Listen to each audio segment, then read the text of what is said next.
तो है guys, welcome back to another video. तो गाइस, एक टॉपिक पे मुझे रिक्वेस्ट बहुत ज़्यादा आ रही थी, मतलब हर दिन किसी ना किसी का रिक्वेस्ट आ ही रहा था इस टॉपिक पे।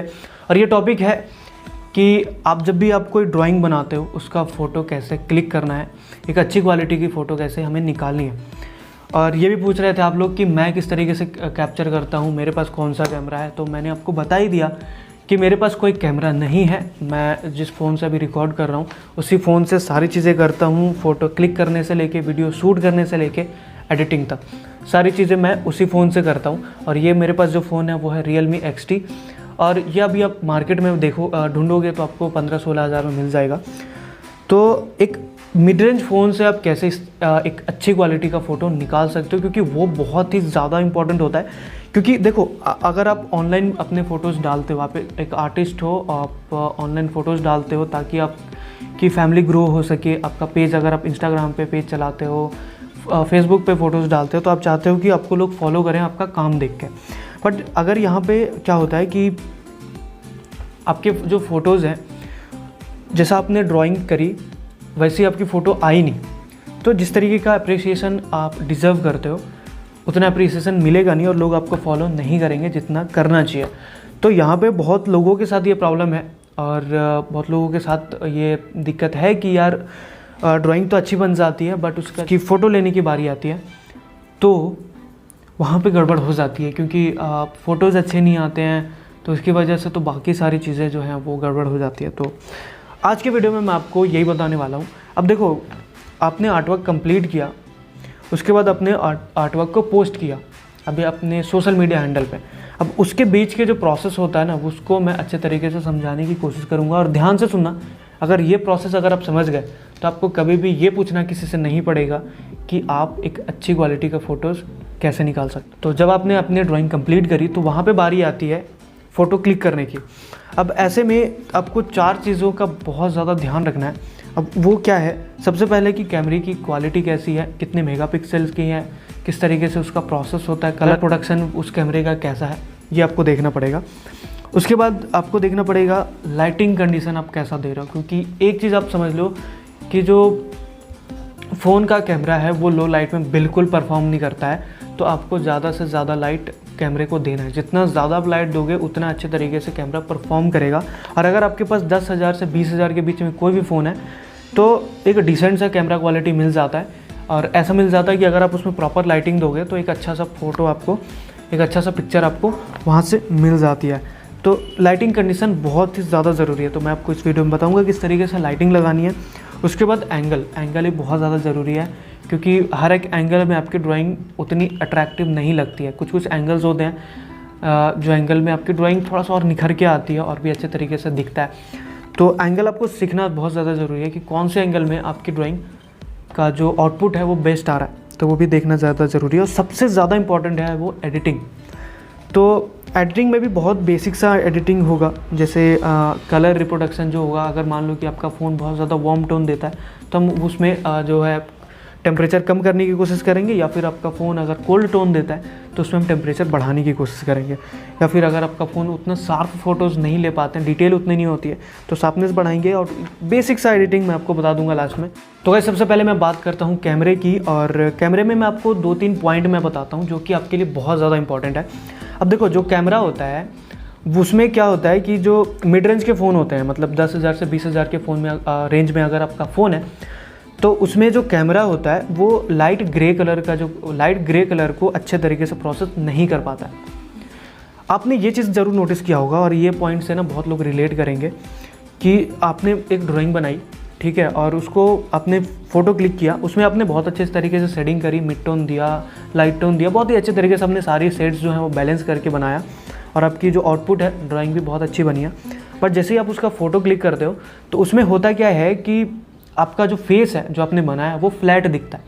आप में से बहुत लोगों के साथ ऐसा होता होगा। ऐसा इसलिए होता है क्योंकि मैंने पहले ही बताया कि जो ग्रे कलर होता है वो अच्छे तरीके से प्रोसेस नहीं हो पाता। अब इसको ठीक करने के लिए आपका जो डिफ़ॉल्ट कैमरा एप्लीकेशन होता है फ़ोन में उसको अवॉइड करना पड़ेगा और आपको थर्ड पार्टी एप्लीकेशन यूज़ करनी पड़ेगी कैमरा फ़ोटोज़ कैप्चर करने के लिए। अब यहाँ पे 2 एप्लीकेशन का मैं आपको नाम बताता हूँ। आप प्ले स्टोर पे जाओगे, आपको ईजिली मिल जाएगा और वहाँ पे आपको बहुत सारे ऑप्शन मिल जाता है और बहुत सारे कस्टमाइजेशन भी मिल जाता है कि अगर आपको एक्सपोजर लॉक करना है, और भी बहुत सारे मैनुअल सेटिंग मिल जाती है जिससे आप अच्छे तरीके से अपने हिसाब से कंप्लीट सेटिंग करके आप एक अच्छा फ़ोटो निकाल सकते हो। और उसमें जो ग्रे कलर है वो भी फेड आउट नहीं होगा, अच्छे तरीके से जो आपने जो भी सेट्स दिए हैं वो अच्छे तरीके से कैप्चर होगा। तो पहला एप्लीकेशन है ओपन कैमरा। ये बहुत अच्छी एप्लीकेशन है और यहाँ पे आपको बहुत सारे ऑप्शन मिल जाते हैं। एक्सपोजर लॉक करने के लिए मिल जाता है, ISO कम ज़्यादा करने को मिल जाता है, और भी बहुत सारे ऑप्शंस हैं। फोकस लॉक करने को मिल जाता है, लाइट आपको कितनी रखनी है, बहुत सारी चीज़ें मिल जाती हैं। तो ऐसे आप डिफ़ॉल्ट कैमरा में देखोगे तो आपको कोई ज़्यादा सेटिंग नहीं मिलता है, आप उनको हैंडल नहीं कर पाओगे। तो ऐसे में आपको अवॉइड करना चाहिए जो डिफ़ॉल्ट कैमरा एप्लीकेशन है, आपको यूज़ करना पड़ेगा जो थर्ड पार्टी एप्लीकेशंस है कैमरा का उसको। तो सेकंड जो एप्लीकेशन का नाम है वो है हेज कैमरा। हेज कैमरा अभी जो रिकॉर्डिंग मैं कर रहा हूँ वो भी हेज कैमरा में ही हो रहा है, और जितने भी आप मेरे वीडियोस देखते हो सारे के सारे रिकॉर्डिंग मैं हेज कैमरे में ही करता हूँ। और ये बहुत ही अच्छे तरीके से काम करता है, और दोनों ऑलमोस्ट एक तरीके से ही काम करता है, ओपन कैमरा और hedge camera. But open camera अभी मैं फ़िलहाल यूज़ नहीं कर रहा हूँ, उसका कुछ खास रीज़न नहीं है। अगर मैं दोनों को कंपेयर करूँ तो लगभग दोनों का आउटपुट है वो इक्वल सा ही है। तो गाइस आगे मैं बात करता हूँ लाइटिंग कंडीशन की, और अपने लाइट्स दिखाता हूँ कि कहाँ कहाँ मैंने लगा रखा है। और अभी नेक्स्ट जो प्रीवियस वीडियो मैंने अपलोड किया है उसमें मैंने अपना पूरा सेटअप दिखाया, और इसीलिए मैंने दिखाया था ताकि जो अब मेरे जो लाइट्स हैं आपको समझ में आ जाए कि किस तरीके से लगे हुए हैं, ताकि आप बेहतर समझ पाओ कि आपको किस तरीके से लाइट्स लगाने हैं। तो मैं आपको दिखाता हूँ कि किस तरीके से लाइट्स आपको लगाने हैं। ओके गाइस, तो यहाँ पे मैं आपको बताता हूँ कि आपको लाइट्स किस तरीके से लगाना है। तो यहाँ पे देखो एक बेसिक चीज़ आपको ध्यान में रखना है, रिफ्लेक्शन ऑफ लाइट आपने पढ़ा ही होगा। तो जिस साइड में रिफ्लेक्शन आ रहा है कैमरा आपको उस साइड में नहीं रखना, और अपने जो बल्ब आप लगा रहे हो, जो आप लाइट्स लगा रहे हो वो भी इस तरीके से आपको लगाना है कि उसका जो रिफ्लेक्शन है वो कैमरे तक ना आए। ठीक है, सपोज़ कि मैंने यहाँ पे रखा हुआ है और जो बल्ब है वो मैं इसके जस्ट कैमरे के ऊपर लगा दूँ, बिल्कुल ऊपर सीधा, तो होगा क्या कि लाइट जो है वो यहाँ पड़ेगा और उसके बाद रिफ्लेक्ट होकर कैमरे में आएगा, तो वो शाइन करेगा, राइट। तो इस तरीके से आपको लाइट्स को लगाना है ताकि जो रिफ्लेक्शन है वो अपोजिट में जाए, जिधर भी आपका कैमरा है उसके अपोजिट में रिफ्लेक्शन हो। जैसे देखो, अगर आपने मेरा पिछला वीडियो देखा है तो आपको पता है कि किस तरीके से सेटअप और किस तरीके से लाइटें लगी हुई हैं। फिर भी मैं आपको दिखा देता हूँ। एक यहाँ पर है, एक यहाँ पे जो बंद है, एक यहाँ पर है और एक यहाँ पर है, ठीक है। और ये मेरा टेबल है। अब यहाँ पे बल्ब मैंने किस तरीके से लगा रखा है वो देखो, ये है बिल्कुल टेबल से ना हल्का सा ऊपर है, आधा फीट होगा, और बिल्कुल पास में है ये। एक लाइट आपको बिल्कुल पास में रखना है ताकि जो कंट्रास्ट है इसको अच्छे तरीके से कैप्चर कर सके कैमरा आपका। और वो जो कैमरा बिल्कुल जो पास में रखोगे वो ज़्यादा ऊपर ना हो, ड्राइंग से ज़्यादा ऊपर ना हो, बिल्कुल पास में हो, और इससे नीचे भी होगा तो चलेगा। तो यहाँ पे मैंने लगा रखा है। अब इसका लाइट जो है वो यहाँ से पड़ के ये होगा और उसके बाद इधर जाकर रिफ्लेक्ट करेगा। देखो कहाँ पे इसका लाइट रिफ्लेक्ट कर रहा है, तो इस एंगल से देखो पूरा कंप्लीट साइन हो रहा है, राइट। उसके बाद ये जो कैमरा का लाइट है वो यहाँ से आके ये आया, उसके बाद इधर गया, और ये जो कैमरे का लाइट है वो यहाँ आया और इधर गया। तो ऐसे कैमरा लाइटिंग सिचुएशन में आपका जो एंगल है वो ये बेस्ट होगा, बिल्कुल सीधा, क्योंकि कोई भी लाइट का जो रिफ्लेक्शन है वो बिल्कुल आपके कैमरे पे नहीं आ रहा है। या फिर ये आप देखो कितने अच्छे तरीके से जो फ़ोटो है वो दिख रहा है कैमरे में। तो इस तरीके से आप लगा सकते हो। अब यहाँ पे एक और चीज़ आपको ध्यान रखना है कि सपोज़ यहाँ पे मैंने एक लाइट लगा दिया और जस्ट इतना ही हाइट में और इतना ही इंटेंसिटी का लाइट मैंने इधर भी लगा दिया, मतलब दोनों साइड से हमने बिल्कुल इक्वल सा लाइट दिया। अब वैसे में होता क्या है कि दोनों साइड से आप इक्वल लाइट दोगे तो दोनों का जो लाइट है वो सीधा आएगा कैमरे में। इधर से लाइट रेज आ रही हैं, इधर से आ रही हैं, और सीधा यहाँ पे रिफ्लेक्ट होकर कैमरे में आ रहा है, तो उसमें दिक्कत हो सकती है। तो आपको ये ध्यान रखना है कि जो इंटेंसिटी है लाइट की वो एक साइड थोड़ा सा ज़्यादा रखना है और दूसरा साइड थोड़ा सा कम रखना है। तो कम ज़्यादा आप वैसे भी कर सकते हो कि लाइट को थोड़ा सा अपने एक साइड पास कर लिया और दूसरे साइड दूर कर दिया, तो इस तरीके से आप कर सकते हो। तो कुछ और सैम्पल्स मैं आपको दिखाता हूँ कि जैसे ये बहुत ही छोटे साइज़ में है, तो छोटे साइज़ में ज़्यादा दिक्कत नहीं होता, जो बड़े साइज़ के फ़ोटोज़ होते हैं उसमें थोड़ी सी दिक्कत हो जाती है। तो एक और मेरे पास ये है, और हर फ़ोटो के लिए ना, हर ड्राइंग के लिए आपका जो एंगल है, लाइटिंग का जो एंगल है वो बिल्कुल सेम नहीं होता है। वैसे यहाँ पे ये एंगल भी ठीक ठाक दिख रही है। इसको अगर मैं ऐसे रखूँ और इस एंगल में क्लिक करूँ तो ये देखो रिफ्लेक्शन यहाँ पे आ रही है, तो हम यहाँ पे इस एंगल में तो रख ही नहीं सकते। अगर मैं इधर रखूँ और ऐसे क्लिक करूँ तो ये देखो इस साइड से ना रिफ्लेक्शन मेरे कैमरा के साइड एक भी नहीं आ रहा। इसका इधर जा रहा है, इसका बिल्कुल इधर जा रहा है और उसका इधर जा रहा है। बिल्कुल जिधर रिफ्लेक्शन आ रहा है उसके अपोजिट साइड आपको कैमरे को रखना है। तो गाइस यहाँ पे जो विराट कोहली का था वो A4 से छोटा था, वो छोटे साइज़ में मैंने बनाया था। उसके बाद ये जो है प्रॉपर A4 साइज़ है, यहाँ तक तो फिर भी ठीक है, बट जैसे ही मैं बात करता हूँ A3 साइज़ में ना तो थोड़ा सा जो है वो काम गड़बड़ हो जाता है, क्योंकि एरिया बहुत ज़्यादा बड़ा होता है। अब देखो मैं सपोज़ कि यहाँ से क्लिक कर रहा हूँ ना, तो ये कॉर्नर देखो, यहाँ पे इस लाइट का रिफ्लेक्शन आ गया, तो मुझे यहाँ पे जो लाइट है वो बिल्कुल सबको नीचे करना पड़ेगा, ताकि जो रिफ्लेक्शन है वो ऊपर आ ही नहीं। तो गाइस अभी मैंने ये लाइट को थोड़ा सा इसका हाइट कम कर दिया है, तो अभी देखो रिफ्लेक्शन यहाँ पे आपको नहीं दिख रहा होगा। तो यार ऐसे में क्या होता है कि बहुत ही अच्छे तरीके से आपको एंगल सेट करना पड़ता है। जैसे ये एंगल देखो, ये एंगल मुझे वैसे अच्छा लगता है, ठीक है। तो यहाँ से तो इस एंगल में आप फ़ोटो इस तरीके से कैप्चर कर सकते हो। ये एंगल भी बहुत अच्छी आती है। तो गाइस आई होप आपको लाइटिंग समझ में आ गई होगी कि किस तरीके से आपको लाइटिंग लगानी है, ताकि जो आपका आउटपुट है वो बहुत ही अच्छा निकल के आए। तो गाइस आगे मैं बात करता हूँ कैमरे के एंगल की, और यहाँ पे आपको बहुत अच्छे तरीके से ये समझना पड़ेगा कि आपकी ड्राइंग कौन से एंगल में अच्छी दिखती है, कौन से एंगल में अच्छी नहीं दिखती है। तो हर एक एंगल से हमारी ड्राइंग एक जैसी नहीं दिखती है। कोई एंगल ऐसा होता है जहाँ पे उस एंगल में हमारी ड्राइंग जो है वो बहुत ही अच्छी दिखती है, बहुत ही अट्रैक्टिव सी दिखती है। बट कुछ एंगल्स ऐसे होते हैं जहाँ पे पूरा ऐसा लगता है कि ड्राइंग अटपटी सी बनी हुई है, तो ऐसा होता है। तो आपको ये चीज़ समझना पड़ेगा।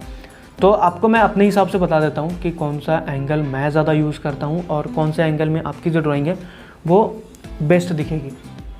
तो गाइस अब मैं यहाँ पे बात करता हूँ कैमरा एंगल की, और यहाँ पे क्या है कि कुछ एंगल्स ऐसे होते हैं जिस एंगल में आपकी जो ड्राइंग है वो बहुत अट्रैक्टिव दिखती है। जैसे मैं ज़्यादातर बिल्कुल जैसे ये बिल्कुल फ्रंट हो गया, फ्रंट से थोड़ा सा मैंने इस तरीके से टिल्ट किया और थोड़ा सा मैं ऐसे इंक्लाइन लेके जाता हूँ। तो ये एंगल मैं अक्सर क्लिक करता हूँ। ये एंगल में मुझे लगता है कि ज़्यादा अट्रैक्टिव दिखती है ड्राइंग।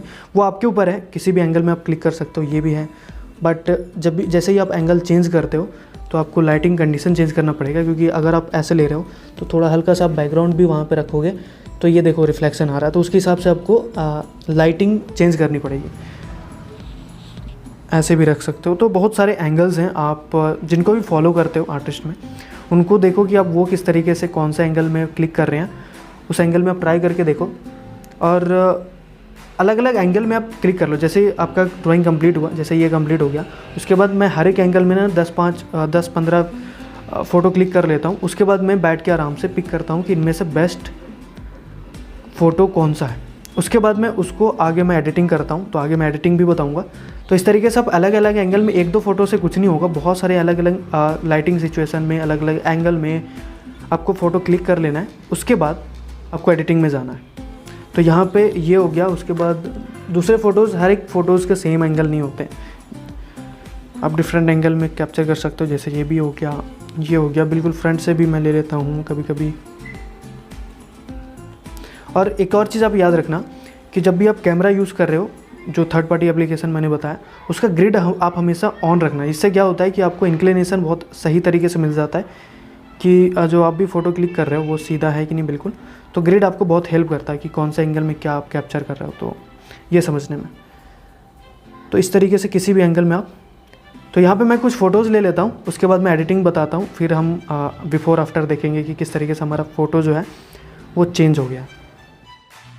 तो गाइस आगे मैं बात करता हूँ एडिटिंग की, और यहाँ पे मैं आपको दिखाता हूँ जो हमने कैप्चर करी हैं फ़ोटोज़, उसको मैं थोड़ी बहुत एडिटिंग करके मैं आपको दिखाता हूँ कि अपने ड्राइंग को और भी ज़्यादा अट्रैक्टिव कैसे बना सकते हो। उसके बाद मैं दिखाता हूँ जो पहले हमने क्लिक करी हैं वो, और उसके बाद जो हमने एडिट करी हैं उसके बाद कैसा रिजल्ट देखने को मिलता है। तो गाइस अब मैं बात करता हूँ आगे एडिटिंग की, और फ़ोटोज़ मैंने क्लिक कर ली हैं, तो यहाँ पे हम एडिट करेंगे, उसके बाद फाइनल आउटपुट हमें मिल जाएगा। तो यहाँ पे मुझे बेसिकली 3 ऑप्शन मिल जाता है। तो सबसे पहला जो फ़ोन में हर फ़ोन में एडिटिंग का ऑप्शन मिल जाता है। आप जब भी आप फ़ोटोज़ ओपन करोगे तो वहाँ पे ऑप्शन में जाओगे तो आपको एक एडिट का ऑप्शन मिल जाएगा। वहाँ पे बहुत ही बेसिक सा एडिटिंग होती है, उसको मैं ज़्यादा प्रेफर नहीं करता हूँ। उसके बाद मुझे 2 ऑप्शन और मिल जाता है, एक है पिक्सआर्ट और दूसरा है इंस्टाग्राम खुद। इंस्टाग्राम के अंदर भी जो एडिटिंग का ऑप्शन है वो भी बहुत अच्छे से काम करता है। और अगर आप आराम से बैठ के एडिट करना चाहते हो तो वो पिक्सआर्ट में आप कर सकते हो। तो मैं मोस्ट ऑफ द टाइम मैं पिक्सआर्ट ही यूज़ करता हूँ। तो यहाँ पे मैं आपको बताता हूँ, आपको ज़्यादा कुछ नहीं करना है। जैसे आप ओपन करोगे इस तरीके का स्क्रीन दिखेगा, उसके बाद आप जाओगे एडिट में। तो यहाँ पे सपोज़ ये फ़ोटोज़ मैंने क्लिक करे हुए हैं, तो यहाँ पे मैंने ये सिलेक्ट कर लिया। यहाँ पे देखो किस तरीके से दिख रहा है, कलर देखो वार्म टोन आ रहा है, बट एक्चुअल में इतना वार्म था नहीं। जब मैं फ़ोटोज़ क्लिक करता हूँ तो इस तरीके से मुझे देखने को मिल जाता है। डिटेल भी आप देखोगे उतनी ज़्यादा अच्छी नहीं है। तो अगर आपने इस तरीके का कैप्चर किया, अब इसको ठीक करना है एडिट करके। अब आप जब भी आप इसको एडिट कर रहे हो ना, तो आपका जो ड्राइंग है उसको आप सामने रख लो ताकि आप उससे मैच करा सको। आपको जो रिज़ल्ट है वो एकदम क्लोज लेके आना है, ठीक है। तो आप उसको सामने रख लो, बहुत ज़्यादा एडिट भी नहीं कर देना। बहुत लोगों का मैंने देखा एडिटिंग के चक्कर में बहुत ज़्यादा एडिट कर देते हैं। किसी का बहुत ज़्यादा कॉन्ट्रास्ट हो जाता है, किसी का सैचुरेशन बहुत ज़्यादा कम हो जाता है, या फिर इस तरीके से थोड़ा बहुत ऊपर नीचे हो जाता है, जिसकी वजह से फिर वो थोड़ा सा आर्टिफिशियल टाइप लगता है। तो वो चीज़ नहीं करना। सबसे पहले मैं यहाँ जाऊँगा, क्रॉप कर लूँगा। तो यहाँ पे इंस्टाग्राम पे 2 ऑप्शन होता है, या तो 1:1 डाल सकते हो या फिर 3:4 डाल सकते हो। तो यहाँ पे 1:1 स्क्वायर का ऑप्शन मिल जाता है। उसके बाद यहाँ पे देखो इंस्टाग्राम का लोगो बना हुआ और वहाँ पे लिखा हुआ पोर्ट्रेट। तो मैं ज़्यादातर पोर्ट्रेट प्रेफर करता हूँ। इसको मैं अच्छे तरीके से जूम कर लेता हूँ, इतना। अब मुझे इतना क्रॉप करना है, तो ये हो गया। उसके बाद मैं जाऊँगा एडिट में, और ज़्यादातर मैं एक्चुअली मेरा वो जो फ़ोन है वो कभी वार्म टोन देता है, कभी कूल टोन देना है, तो जो कलर जो है वो अजीब सा प्रोड्यूस करता है। तो यहाँ पे मैं इसलिए अक्सर जो आप मेरे फ़ोटोज़ देखते हो इंस्टाग्राम पे और कहीं पे भी, तो वो मैं ब्लैक एंड वाइट कर देता हूँ। तो ब्लैक एंड वाइट से मुझे रिज़ल्ट जो है बहुत अच्छा मिलता है। तो यहाँ पे मैंने इसको सैचुरेशन बिल्कुल लो कर दिया, तो वो ब्लैक एंड वाइट हो गया। उसके बाद दूसरा ऑप्शन मैं करता हूँ क्लियरिटी। अब यहाँ पे देखो थोड़ा सा ब्लर टाइप है, जब भी मैं जूम करता हूँ तो यहाँ से आप क्लियरिटी बढ़ा सकते हो। मतलब फ़ोन का जो फ़ोटोज़ का जो शार्पनेस है वो आप बढ़ा सकते हो यहाँ से। तो यहाँ पे मैं हल्का सा बढ़ाता हूँ, बहुत ज़्यादा नहीं बढ़ाना। ये देखो बहुत ज़्यादा बढ़ाओगे तो ऐसा रिज़ल्ट दिखेगा। आपको हल्का सा करना है।